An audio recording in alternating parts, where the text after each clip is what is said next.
এটা কি দিলেন? তুমি কি চোখে দেখো না? টাকা দিলাম, রিক্সা ভাড়া দিলাম তোমার। না, টাকা যে দিছেন এটা তো আমিও দেখতাছি, কিন্তু রসুলপুর থেকে জামশেদপুরের ভাড়া তো 30 টাকা, 20 টাকা দিছেন। তুমি মনে হয় এই রাস্তায় নতুন রিক্সা চালাও, তাই না? মিয়া প্রত্যেকদিন 20 টাকা করে আসি আর তুমি আমার কাছ থেকে 30 টাকা চাও। আরে আমিও তো প্রত্যেকদিন যাত্রী আনা নেওয়া করি, ভাড়া তো 30 টাকা। তুমি আনা না করলে তো হবে না। 20 টাকার বেশি এক পয়সাও দেব না, ঠিক আছে? 30 টাকার কম এক পয়সাও নিব না, ঠিক আছে? তোমার এত বড় সাহস, তুমি আমার হাত ধরে আমার হাতে টাকা দিয়ে দাও। আমার চিনো তুমি? থাপড়ে একবার কান লাল করে ফেলামু। মানুষ চিনো? যাও। দেন, আমারে ধমক দিয়ে লাভ নেই, আমি ধমক টমক ডরাই না। টাকা দেন আমার। টাকা দেব না। কি করবি তুই? দিবেন না? না দেব না। আল্লাহ, তোমার কাছে আমি বিচার দিলাম, এই লোকের ঘর বাড়ি তুমি পুরাই দিও, এই লোকের আগুন দিয়ে জ্বালায় দিও, ঘরের ভিতরে যে কয়টা টাকা আছে সব যেন চোর ডাকাতে চুরি করে লয়ে যায়। আল্লাহ 14 গোষ্ঠীতে যে কয়টা পোলাপাইন পরীক্ষা দিব সব যেন আগামী সব বছরে ফেল করে। এই তুই কিন্তু বেশি বাড়াবাড়ি করতেছ, তোর কিন্তু মায়ের একদম বর্তা বানায় ফেলামু। মারবেন? আল্লাহ, তোমার কাছে বিচার দিলাম, তুমি আর বিচার করো, আর 2 চোখ কানা করে দিও, আর যেন জীবনে চোখে দেখতে না পায়, এক ঠ্যাং লুলা করে দিও, আর যেন হাঁটতে না পারে। আল্লাহর প্রতি কি পাগল নাকি? সকাল সকাল কোন পাগল ছাগলের লগে দেখা গেল? এই লো টাকা নে। বুঝবি, অভিশাপ দিয়ে দিছি।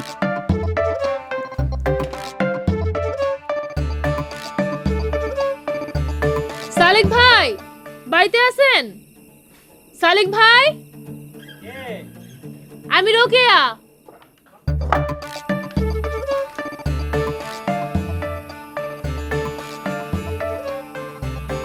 কিরে, তুই এত রাইতে আমার বাড়িতে?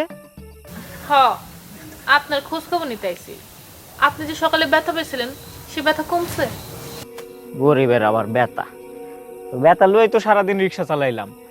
কেন রিক্সা চালালেন কেন? একদিন বাসা থাকলে হতো না?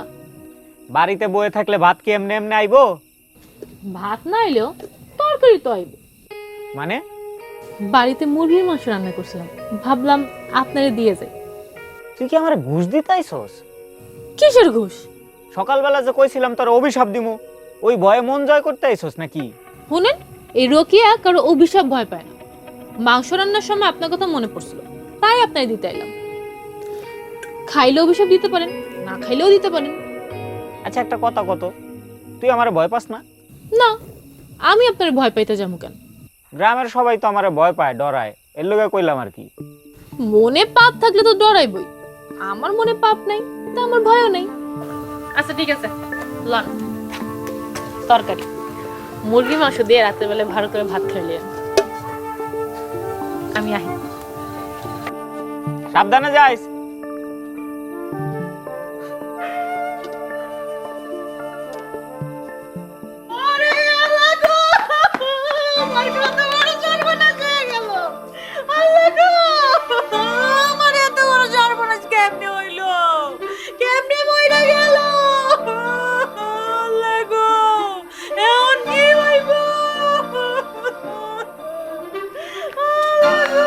কি হইছে? তোমার খালু যে অসুস্থ আছিল মরে গেছে? কি আর কালো আমাকে ছাগলটা মরে গেছে। আমার এত বড় সর্বনাশ হইল। ভাবছিলাম সামনের কোরবানিতে ছাগলটার হাটে উঠামু, তার আগেই মরে গেল। গরিবের উপরে এত বড় বিপদটা কেন দিল আল্লাহ? আজকে সকালেও ছাগলটারে ঘাস লতা পাতা খাওয়াইতেছিলাম, অসুখ বিসুখের কোনো লক্ষণই আসছিল না। আচ্ছা, দুই একদিনের মধ্যে কি তোমার লাগে সালেকে লাগে দেখা হইছে বা কোনো রাগারাগি হইছে? হ, গতকাল রাইতে বাজার থেকে ফেরার সময় দেখা হয়েছিল। তারপর কি হইছে? আমারে কইলো কই যান? আমি কই বাড়ি যেতেছি। কয় আমার রিস্কায় উঠেন, নামাই দি মনে। আমার কাছে বউ পয়সা ছিল না, এর জন্য উঠি নাই। এই তো হিসাব মিলে গেছে। তুমি হ্যাঁ রিকশায় উঠো নাই, হ্যাঁ তোমার অভিশাপ দিছে, আর এই অভিশাপের কারণে আমাকে ছাগলটা মরে গেছে। ও আল্লাহ, কস কি? যা কইছি মিলাই দেখো, এইটাই সত্যি। আর অভিশাপের কারণে আমাকে ছাগলটা আজকে মরে গেছে। সামান্য একটা কারণে সালেক আমার অভিশাপ দিয়ে এত বড় ক্ষতি করলো, ওরে আমি ছাড়ুম না। এইসব কথা এনে বয়ে বয়ে কইলে হইব? তাড়াতাড়ি চলো, সালেকরে যা ধরি। সালেককে ধরন লাগবো না, আমি কাইলি মাদবুর চাচার কাছে বিচার দিমু। যাই কও তাড়াতাড়ি করো। আমার কত বড় সর্বনাশ হয়ে গেল। চাচা, আপনি জানেন না আমি কত কষ্ট করে ছাগলটারে লালন পালন করছি। ওইছে, এবার থাম তো জরি না। আচ্ছা, এইখানে আমার কি করার আছে? আপনি বিচার করবেন, আপনি আমাকে মাতব্বর মুরব্বী। পাগল নাকি? কোনো সাক্ষী নাই, প্রমাণ নাই, হুদাই একটা মানুষের বিচার শুরু করে দিব? সাক্ষী তো আমার স্বামী নিজেই, হ্যাঁ সামনেই তো অভিশাপ দিছে। দেখো তুমি কইলে তো হইব না, তোমার স্বামী তো কইতে স্বর্ণ কথা। ওই দিন নাকি কোনো রাগারাগি হয় নাই। রাগারাগি হোক আর না হোক, আপনার বিচার করার কথা আপনি বিচার করবেন। জরিনা, সালেক একটা পাগল, ওর মাথায় গন্ডগোল আছে। ওর বিচার আমি কেমনি করি কদি? পাগল বলে কি হ্যাঁ লাগে কোনো আইন কানুন নাই চাচা? হ, ওই সালেকরে অপরাধী ভাইবা আমি ওর বিচার করি, আর ও আমারে একের পর এক অভিশাপ দিতে থাকে। এমনি আমার কায় কারবার শরীর স্বাস্থ্য ভালো না, আমি এই বিচার সালিশি করতে পারবো না। তোরা অন্য কোথাও যা। ও এতক্ষণে বুঝলাম আপনি অভিশাপের কারণে বিচার করতে চান না। আপনি আসলে শালেকরে ভয় পান, সেটা করলেই তো পারেন। আরে না না, ভয় কিসের? তাইলে আমার ছাগল মারার বিচারটা করেন। মানে বিচার করা তো একটা ঝামেলা, বুঝছ না? বুঝছি, আপনি অভিশাপের কারণে বিচার করবেন না। করুম না, তুইও যত খুশি ওই সালেকরে অভিশাপ দে, আর তোকে বিচার করুম না দেখা আমারে যত খুশি অভিশাপ দে, কিন্তু আমি সালিশ করুম না। আপনার চালাকি আমি বুঝা গেছি মাদবো চাচা, আমাকে অভিশাপে তো অত জোর নাই, এই লিগে আপনি এরকম কইতে পারলেন।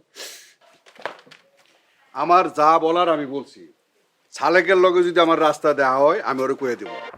তোরা তোকে বাইর যা, সাইড দে। ভাই তুমি বাইতে হবে। ডাক দিয়াছেন দয়ালা আমারে, রইব না আর বেশি দিন। ও মা গো রে বাপ রে, ও মা রে, কোমরটা ভাঙ্গা লাইছে রে। আমি আপনার সাইকেলে বেল নাই, আপনি বেল দিতে পারেন না মিয়া? ভাই বেল তো দিয়েছিলাম, মনে হয় আপনার কানে শোন না, বড় নাকি? কি দেখছো আল্লাহ, একে তো আমার উপরে জুলুম, তার উপরে আবার অপবাদ দিতেছে। তুমি তুমি এই লোকের মুখে গাও বানিয়ে দাও, এই গাও থেকে যেন আবার কুষ্ঠ রোগ হয়ে যায়, তারপরে ওরা যেন হাসপাতালে ভর্তি করতে হয়। হাসপাতালে ভর্তি হলে ওর বউ যেন আরেক লোকের লোকে ভাগ্য জায়গা। আরে ভাই বেটা আপনিও পাইছেন আমিও পাইছি, এর লিগে কি এত অভিশাপ দিতে হয় নাকি? দেখছো বাবু, তোমার কাছে বিচার দিলেও নাকি দোষ? তুমি এই লোকের ঘর বাড়িতে আগুন লাগাই দাও আর হাঁস মুরগি সব ধ্বংস করে ফেলাও। থামেন তো, সামান্য একটা বিষয় নিয়ে তেলাই কাণ্ড শুরু করে দিছেন। সামান্য বিষয়? বাবু আপনি আমার অভিশাপ কবুল করেন, এই লোকের শাস্তি দিও, কঠিন বিচার করবেন। এই রাস্তা দিয়ে আর যামই না, এদিক দিয়ে জায়গা।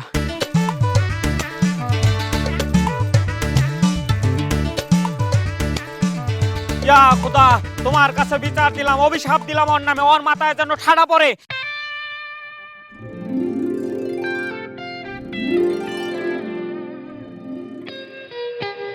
গজব পরে ওর রাতে যেন তাল গাছ ভাঙ্গা পড়ে। আমি তোমার কাছে কি রে, কোলে আবি আমার কোলে কোলে? কি কোন সালে এই সাত সকালবেলা আমি আপনার কোলে মুখে? কোলে আবি না, রাস্তার মধ্যে আমার ব্যারিকেড দিতাছিস কে? বাদ দেন না এসব।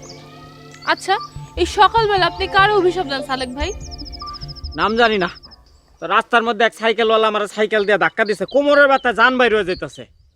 সাইকেল দিয়ে ধাক্কা দিছে, ট্রাক দিয়ে তো আর ধাক্কা দেন নাই, এর লেগে আপনার অভিশাপ দেওয়ার লাগে? তো অভিশাপ দিও না, অবশ্যই অভিশাপ দিব। আমি চাই ওর মাথায় ঠাড়া পড়ুক, গজব পড়ুক, ওর একটা লুলা হয়ে যাক, তাল গাছ ভাঙ্গা ওর মাথায় পড়ুক। আপনার কথা শুন না আমার দুঃখের মধ্যেও হাসি আসে।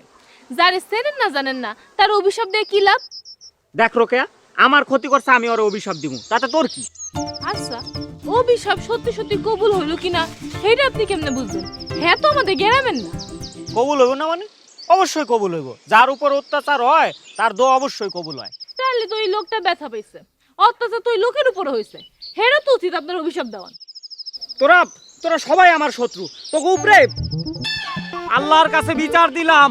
হ্যাঁ বলেন, কি বিচার দিবেন বলেন আমি শুনি। না এখন দিব না, পরে দিব। পরে কেন দিবেন? এখনই দিবেন, আমার সামনে দিবেন, আমি হুনমু আপনি আমার কি অভিশাপ দিছেন। আমার অভিশাপ আমি দিমু, যারে খুশি তারে দিমু, যখন খুশি তখন দিমু, তাতে তোর কি? এই শুনেন, কি হয়েছে? আপনি না বলে করে নিতে চাইলেন, নেন কোলে নেন। আচ্ছা সামনে লজ্জা শরম না একটু?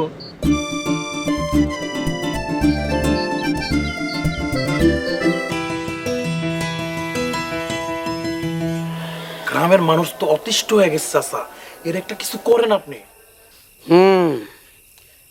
এর একটা বিহিত করা দরকার। ঠিকই কইছেন চাচা, এটা একটা অবশ্যই বিহিত করা উচিত। চাচা মাতবদ্ধ সালিশ করতে চায় না, হ্যাঁ নিজেই ডরায়। উপায় একটা আছে, কি উপায় চাচা? ওরে গরু ধুলাই দিয়া শেষ করে ফেলতে হবে, মানে মাইরা ফেলতে হবে। কি কোন চাচা?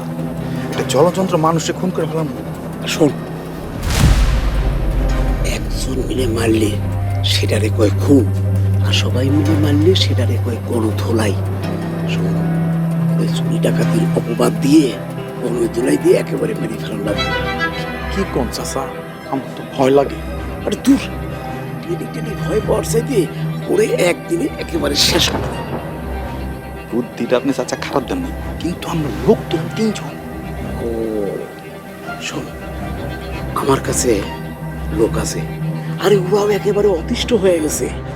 7-8 জন মিলে গণধোলাই দিয়ে ওরে একেবারে শেষ করে দেওয়া লাগবে। ঠিক আছে চাচা, আমি রাজি। তুই? আমিও রাজি চাচা। তবে শোন, এই যে কথাগুলো আমরা 3 জন ছাড়া আর জনে কেউ জানতে না পারে। ঠিক আছে চাচা। শোন, ওই যে ওই মন্ডল পথ দিয়ে যায় যখন তোরা ঝগড়া পারে।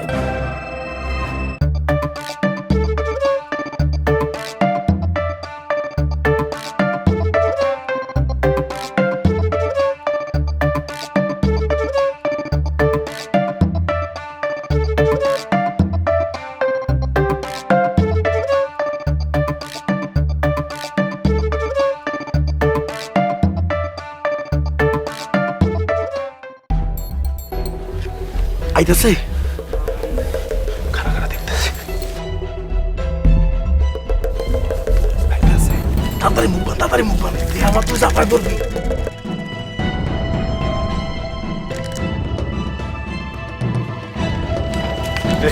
আপনারা কারা? আরে মারেন কে? মারেন কে? আমি কি করছি? আরে এই মারেন না ভাই।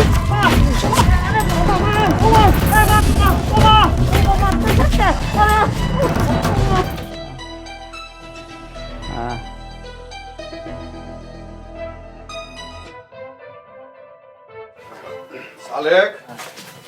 আসসালামু আলাইকুম চাচা। ওয়ালাইকুম আসসালাম।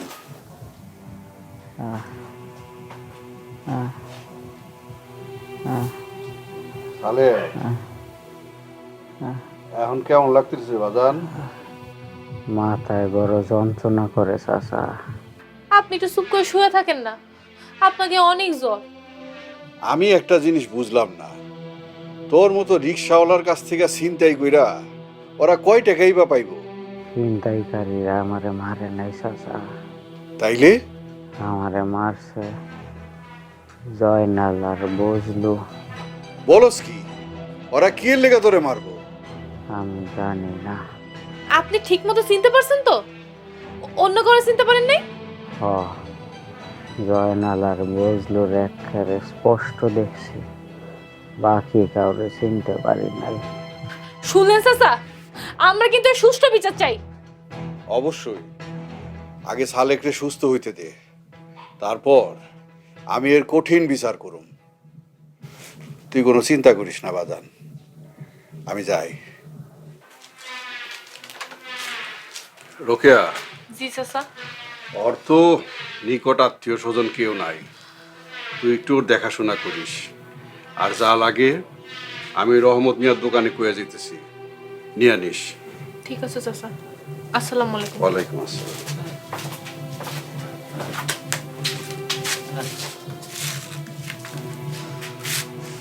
আচ্ছা, আপনি কিছু খাইবেন?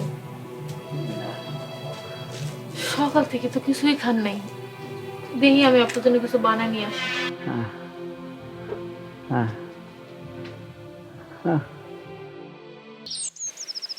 এত কিছুর পরেও একটা ভালো খবর হইল, আপনাকে সবার দোয়ায় সালেক সুস্থ হয়ে উঠছে। তয় গ্রামের লোকজন ওর সাথে যে আচরণটা করছে এটা একটা জঘন্য কাজ হয়েছে। আর সালেক যা করছে সেটা অন্যায় না? না চাচা, আমি তো সেটা বলি নাই, এটাও অন্যায় হয়েছে। এই জন্য সালেক সবার কাছে ক্ষমা চাইব। তবে গ্রামের লোকজনদেরও আদা করতে হইব, ভবিষ্যতে সালেকরে নিয়ে কোনো রকম কটূক্তি, ওর উপরে অত্যাচার, নির্যাতন এগুলি কিছু করা যাবে না। ঠিক আছে, সালেক আগে সবার কাছে মাপ চাইবো। সালেক, সবার কাছে মাপ চা। আমি কেন মাপ চামু? আমি তো কোনো অন্যায় করি নাই। তোমার এই গ্রামের সবার কাছে মাপ চাওয়ান লাগবো। তুমি এটা কুফা অপয়া, তোমার জন্য গ্রামের মানুষ অতিষ্ঠ, আতঙ্কিত।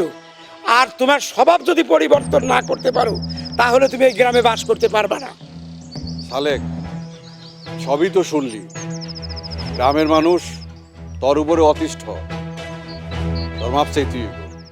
প্রয়োজনে সালেককে এক করে দেওয়া হোক, তাইলে গ্রামে কারোর সাথে কোনো বিপদ হবে না। থামেন আপনারা, অনেক কইছেন, এবার থামেন। হ্যাঁ, আমি অভিশাপ দিই, আমি কথায় কথায় অভিশাপ দিই, কিন্তু একটা মানুষ কখনো অভিশাপ দেয় জানেন? যখন তার জীবনের সমস্ত দরজা জানলা বন্ধ হয়ে যায়, যখন তার আর কোনো উপায় থাকে না, তখন একটা মানুষ অভিশাপ দেয়। যেদিন আমার চাচায় আমাকে সমস্ত সম্পত্তি বেদখল করে নিল, ওই দিন কই আসছিলেন? তখন তো কেউ প্রতিবাদ করতে আহেন নাই, তখন তো কেউ আটকান নাই। আমার নিজের বাড়ির থেকে, আমার বিটা মাটির থেকে আমারে আমার মায়েরে বাইর করে দিল, তখন তো কেউ প্রতিবাদ করতে আহেন নাই, তখন বাধা দিতে আহেন নাই কে? আমার মায়, মানুষটা বিনা চিকিৎসা করে গেল, খাইতে পাই না, চিকিৎসা করাবো কি দিয়া? একটা টাকা নাই, পয়সা নাই, কি দিয়া চিকিৎসা করে? কোনো চিকিৎসা ছাড়াই মানুষটা মরে গেল। এই বিচার আমি কার কাছে দিব, কার কাছে কমু? তখন তো একটা পয়সা হাতে দিয়া কর নাই, লো তোর মায়ের চিকিৎসা করা, তোর মাটারে বাঁচা। তখন তো আমি আইছিলাম গ্রামের সালিশে বিচার চাইছিলাম না আপনার কাছে? করছিলেন ক্ষমতার জোরে, তখন সবাই আমার চাচার হয়ে সাক্ষী দিলেন, কেউ তো আমার পক্ষে একটা কথা কইতে আহেন নাই। পৃথিবীতে সমস্ত বিচার যখন বন্ধ হয়ে যায়, উপরে একজনের বিচার বন্ধ হয়, আল্লাহর বিচার। আমি আল্লাহর কাছে বিচার চাইছি, এটা আমার দোষ? আমি অভিশাপ দিয়েছি, ভবিষ্যতেও দিব। আপনি ডরান কে? হ্যাঁ, আপনারা ডরান কে? আপনার মনের মধ্যে যদি পাপ না থাকে তাহলে কি এর ভয় পান, কি এর ডর? আপনার পাপ না থাকলে আমার অভিশাপ আপনার কোনো কামে লাগবো? অভিশাপ দিছি, দিমু, আর ভবিষ্যতেও দিব। সালেক তো ঠিকই কইছে, কারো কোনো ক্ষতি হইলে এটা সালেকের অভিশাপের লেগেই হইছে, এইরকম ভাবাটা তো ঠিক না। এইটা একতরফা বিচার, আমরা এই বিচার মানি না। আপনি কথা বললেন না চাচা, বিষয়টা আমি দেখতাছি। সালেকের সাথে যে অন্যায় হয়েছে, এর জন্য গ্রামবাসীর পক্ষ থেকে ওরে ক্ষতিপূরণ দিতে হইব, আর ওর চিকিৎসার ব্যয় বহন করতে হইব। তা না হইলে, এর ব্যত্যয় ঘটলে সালেক চাইলে আইনের আশ্রয় নিতে পারে। আমি ওর হয়ে সাক্ষী দেব। সালেক, তুমি এইখানে কারো বিরুদ্ধে আইনত ব্যবস্থা নিতে চাও কিনা বলো? না চাচা, আমি কারো বিরুদ্ধে কোনো ব্যবস্থা নিতে চাই না। এই গ্রামে সবাই আমার আপন মানুষ, সবাই আমার ভাই, আমার বন্ধু, আমার চাচা, সবাই আমি আপন ভাবি, কাছের মানুষ। কারো প্রতি আমার কোনো রাগ নাই, কোনো দুঃখ নাই, কোনো অভিমান নাই। খালি আমার ছোট্ট একটা অনুরোধ, আপনাকে সবার কাছে আমার একটাই অনুরোধ, আমার দয়া করে আপনারা আমার মতো থাকতে দিন। আমি কাউরে বিরক্ত করব না, কাউরে অভিশাপ দিব না, আমি আমার মতো থাকবো। খালি আপনারা আপনার মতো থাকবেন, আমারে আমার মতো থাকতে দেন।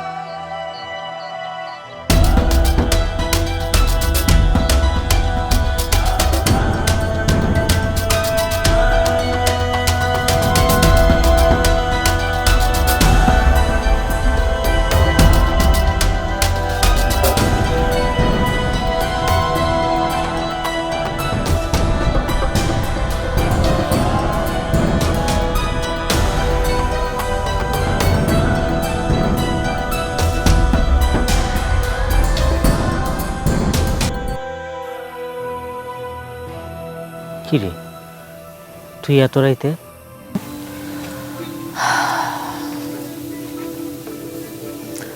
আপনার মাথার ব্যথাটা কি একটু কমছে? তুই যেমন সেবা যত্ন করতেছস, না কমে উপায় আছে, কিন্তু তুই এত রাইতে আমার বাড়িতে আইসস, মানুষে যে খারাপ করবে এটা তুই বুঝস না? যাইছে তাই কোক, আর কইলেই বা কি, কইব তো সব আড়ালে। আপনার সামনে তো কইতে ভয় পায়। হ, অভিশাপের ভয়। হ। আচ্ছা রোকেয়া, তুই আমার ভয় পাস না? আপনার কাছে কি মনে হয় আল্লাহ শুধু মানুষের অভিশাপ শোনার লেগে বসে আছে? মানে মানুষ অভিশাপ দিলে সেটা কবুল হয়ে যাইব? যে পাপ করে, অন্যায় করে, আল্লাহ তার বিচার এমনিতেই করে। হেললে কাউরে অভিশাপ দেওয়ার লাগে না।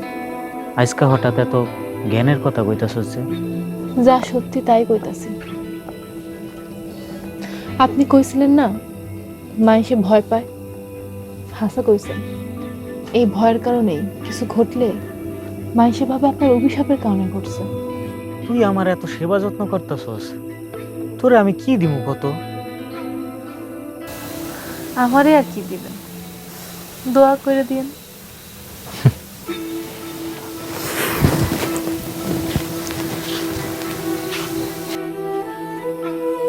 আমার মতো মানুষের দোয়া কি কবুল হইব?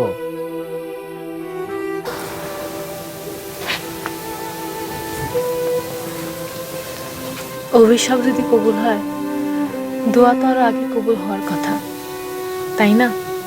তুই আসলে অনেক ভালো মানুষ রে রোকেয়া। তোর মতো এত ভালো মানুষ এখন আর দুনিয়ায় খুব একটা দেখা যায় না। এতই যদি ভালো মানুষ মনে হয়,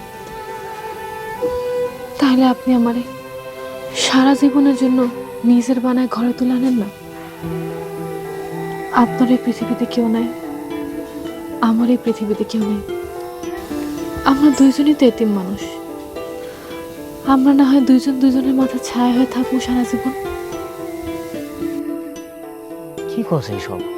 গ্রামের মানুষ তো আমারে পাগল কয়। তুই একটা পাগলরে বিয়ে করবি? পাগলরে যখন বিয়ে করতে চাইছি, তখন আপনার কি আমারই সুস্থ মানুষ মনে হয়? আমি তো আপনার থেকেও বড় পাগল। আর যদি না করি? এত সেবা যত্ন করে একটা মানুষের সুস্থ বানায় ফেললাম, তারপরে যদি আপন না করেন, তাইলে আর কি? অভিশাপ দিবি? ভালোবাসার মানুষের কখনো অভিশাপ দেওয়া যায় না, আর দিলেও কবুল হয় না। আমি আসলে এই দুনিয়ায় একটা একা মানুষ। সারা দুনিয়ায় যার কেউ নাই, মা নাই, বাপ নাই। অথচ তোরে দেখলে না মনে হয় না দুনিয়ার মধ্যে আমি একটা একা মানুষ। তুই যখন সামনে আহস, তোর লগে যখন কথা কই, তোরে খুব আপন মনে হয়। মনে হয় না দুনিয়ায় অন্তত একটা মানুষ আমার আছে। তোরে দেখলে মনে হয় তুই আমার খুব আপন একটা মানুষ। তুই আসলে আমার জীবনের একটা আশীর্বাদ। তোর মনে কষ্ট দিলে সেইটা হইব আমার জীবনের সবচাইতে বড় অভিশাপ। কয়দিনের মধ্যে আমি ঢাক ঢোল পিডা বড় আয়োজন করে তোরে ঘরের বউ করে লই যাবো। সত্যি বলতেছেন? সত্যি কইতাছি।